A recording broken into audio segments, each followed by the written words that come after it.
Coach Merci, bonjour. Yvan Kemoy, vous êtes sélectionneur national des U20 de l'équipe nationale du Cameroun. Et depuis quelques années, nous suivons votre parcours depuis votre académie Sims. Vous avez fait vos pas et l'académie Capel Foot, vous avez débuté comme éducateur. Nous voulons savoir maintenant quelles sont vos perspectives à venir pour l'équipe nationale U20, des U20. Déjà, il faut rappeler que je suis encore en poste et que je vais tout simplement continuer le travail que j'ai commencé il y a 3 ans. Après, tout ne dépend pas de moi, ça dépend aussi de l'exécutif qui nous a nommés. Et je crois qu'aujourd'hui, nous sommes en train de faire une préparation qui est liée à une compétition qui va se jouer à Trinidad et Tobago en décembre. Et après, probablement, nous aurons l'UNIFAC en janvier qualificatif pour la CAN. Je crois qu'au jour d'aujourd'hui, nous avons bouclé la première phase de notre préparation qui était axée beaucoup plus sur l'aspect athlétique. On a fini contre la Colombe et on se situe à 70% de notre niveau physique. Et la semaine prochaine, nous allons engager avec l'aspect technico-tactique. Et nous encourageons vraiment votre façon de travailler. Et on peut dire qu'il y a quelque chose qui sort déjà, certains joueurs se dégagent déjà. Et depuis, nous suivons votre parcours à l'équipe nationale U20 et on s'imprègne beaucoup de vous. Vous comprenez un peu?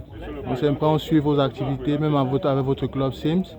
Et maintenant, on voudrait savoir d'où vient l'idée d'observer plus de 1000 joueurs. Parce que avant d'avoir ce stage externe, il y a eu des regroupements que vous avez organisé ici au centre technique de l'Africa Foot d'Odja. D'où vient cette idée? Déjà, c'est clair que moi-même, on m'a donné une opportunité. On est venu me détecter à Bafoussam pour me mettre à ce poste. Au jour d'aujourd'hui, si je suis en poste, je vais me donner tous les moyens pour donner la chance à tous les Camerounais. La raison pour laquelle je fais tout simplement, c'est casting de détection. Je prends de mon temps, de mon énergie, de mes finances aussi pour le faire. C'est vrai que la Fédération camerounaise de football m'accompagne et je crois que c'est la meilleure façon d'avoir les meilleurs joueurs. Parce qu'au jour d'aujourd'hui, les clubs de Ligue 1 n'utilisent pas trop les jeunes et je crois qu'on a ce souci des U20 qui ne jouent pratiquement pas en élite. Vu qu'il n'y a pas un championnat national U20 des jeunes, je crois que c'est la seule option qu'il fallait faire pour pouvoir voir tous les joueurs qui jouent au Cameroun, tous les jeunes qui jouent dans les académies.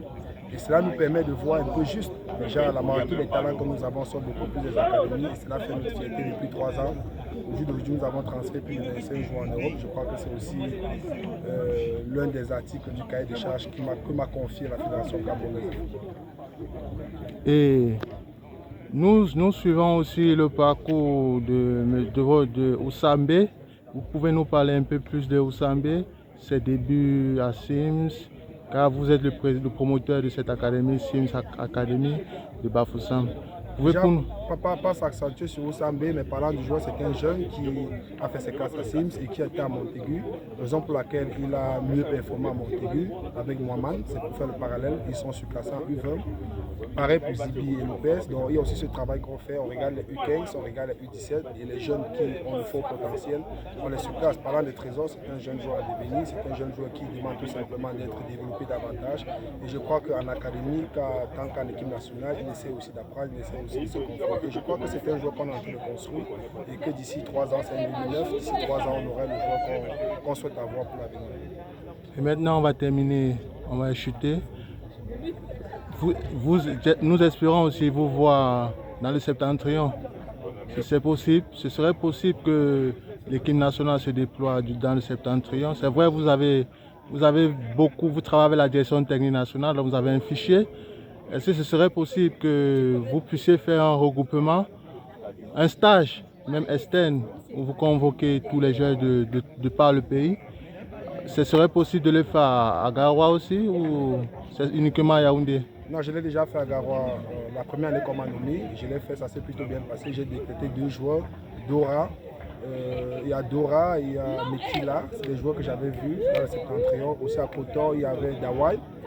Et je crois que je vais tout simplement reprogrammer en début d'année pour partir à Garoua parce que Garoua c'est une terre de football. Le Septentrion a beaucoup de talent, que ce soit dans toutes les sélections, ils sont là. Donc, je crois que c'est dans notre programme, notre chronogramme annuel et nous allons le faire d'ici début d'année, voire février. Merci beaucoup. Merci.